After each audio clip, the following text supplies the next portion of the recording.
E um valor que eu acho que é muito importante para você conseguir implementar isso tem que ser cultura, né, cara? Isso tem que estar enraizado de todos os níveis, do estagiário ao CEO, todo mundo tem que ter isso na cabeça, que é o que? A empatia. Né? Você tem que ter empatia que a dor do seu cliente ali é uma dor sua também. Se você não entende que isso é uma premissa do seu negócio, cara, você não vai ter clientes leais. E aí entra um ponto muito importante que é a lealdade. Né? O sucesso do cliente, ele traz lealdade. Se você tem clientes leais, você vai fazer diferença. Só que existem dois tipos de lealdade. Né? Você tem aquela lealdade que ela é comportamental, intelectual, e tem aquela lealdade que é realmente a sentimental, que envolve realmente a emoção. Na lealdade que você tem a comportamental, é o de praxe. Beleza, ele está sendo leal, às vezes, porque você tem um preço muito bom, às vezes você tá algum na praça... benefício mesmo, né? Exatamente. Mais direto, Ele é mais racional. tangível. Ele é racional. Ele vai ser leal, ele vai racional. Poxa, eu tô em X empresa, X solução, plataforma, por exemplo, porque o preço é excelente, ou porque é na mesma... A performance é melhor, né? A performance é melhor, tá na mesma praça que a minha. Enfim, são vários fatores lógicos que vão fazer você se fidelizar àquela empresa. Mas isso não quer dizer que se você tá por preço você vai sair. Sim. Entendeu? Se a sua decisão de compra foi só o preço, por preço você vai sair. Não vai ter outro caminho. Então, eu falei até de performance. Hoje em dia, a tecnologia tá aí acontecendo, mudando. Se você foi por uma empresa, às vezes, por tecnologia e, sei lá, veio outra da Índia, por exemplo, que tem uma tecnologia melhor, já era também. E te vai trazer mais resultado econômico, vai te trazer mais retorno, você vai mudar. Só que aí entra a lealdade emocional. Cara, é o cara que você fidelizou, é o cara que advoga pela sua marca. Aquele cara que você vai ter sempre, por ser leal a você e você conseguiu esse sentimento, claro, você realmente é muito bom, você é excelente no que você faz. Isso Mas não esquecendo da outra parte também de benefícios, exatamente. né? Também é impossível você ter uma lealdade do consumidor nesse sentido sentimental, emocional, se também você não cumpre nenhum requisito dele para ser vantajoso também. Exatamente. Então a gente já parte da premissa de que tem que ter vantagens, ter benefícios também. Exatamente. Você vai ter que ter aquela empatia, você vai ter que ter um produto excelente, você vai ter que atender realmente as dores daquele cliente. Tem a questão de você superar as expectativas, né? Saber dizer não, como a gente já trouxe. E, cara, se você cometer alguma falha, por algum outro motivo, ou chegar a alguma solução até um pouco mais em conta que a sua, mas que não tem a mesma entrega, né? Isso tem que ficar muito bem estabelecido, expectativas, né, de entrega e demanda. Cara, ele vai ser leal, ele vai defender a sua marca. E a gente vê isso muito claro, por exemplo, a própria Conta Azul. A gente fala muito de Conta Azul porque a gente é um case de sucesso do cliente. Nós, teoricamente, somos clientes, né? Mas somos parceiros, mas somos estratégicos. Somos advogados da marca. Exatamente. Então, o Conta Azul fez realmente uma estratégia muito foda, assim, né? De pegar o cliente e o cliente tá tão satisfeito com eles que a gente busca cliente para eles também. Exatamente. Porque o propósito é o mesmo, né? Eu até trouxe isso na conversa que eu tive hoje. Eu falei o propósito da Conta Azul, que era transformar o Brasil por meio do empreendedorismo, e falei o da Holder, que é ajudamos a melhorar a vida das pessoas por meio do empreendedorismo. Ou seja, o final é parecido, é o mesmo, porque é o mesmo propósito. Mas o Conta Azul é macro.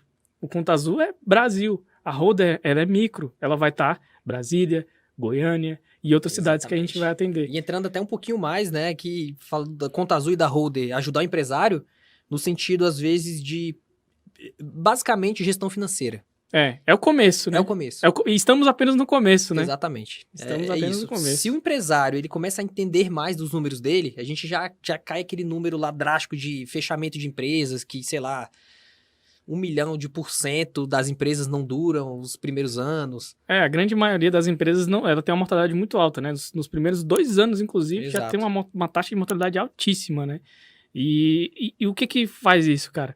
Foi uma pergunta interessante que eu fiz hoje, né? Porque assim, quando a gente vai formular uma proposta, a gente pergunta de faturamento, né? Para as empresas. Qual é o seu faturamento, expectativa? E muita gente não tem essa resposta. Hoje mesmo aconteceu isso. A pessoa não sabe, cara, não sei. Aí você pensa, caramba, essa pessoa não tá no jogo. Esse é o número mais básico que tem, né? Porque a pessoa que menos entende de gestão financeira fala assim, eu vendo tanto. Pelo menos isso. E você não pode nem culpar a pessoa porque isso não é o core business dela, entendeu? Ela nem quer parar pra fazer isso. Deveria parar, mas, sim, cara, às vezes 1 hora do dia ou da semana que ela pararia, ela tá deixando de gerar receita, né? Ainda mais numa área que você é realmente o motor da empresa, né? Você é o processo criativo, você é praticamente o que faz a empresa pulsar. Então, o que que eu fiz? Eu peguei o meu computador, liguei na tela e mostrei todas as funcionalidades que a Conta Azul traz. Já comecei pelo faturamento. Ela viu, então, eu consigo olhar assim, e é uma interface muito amigável, né? Até as cores, o azul num tom bem tranquilo, cinzazinho, tipo, a pessoa, tipo, que ela usava outros sistemas em outros escritórios e, caramba, esse aqui eu já fico em paz.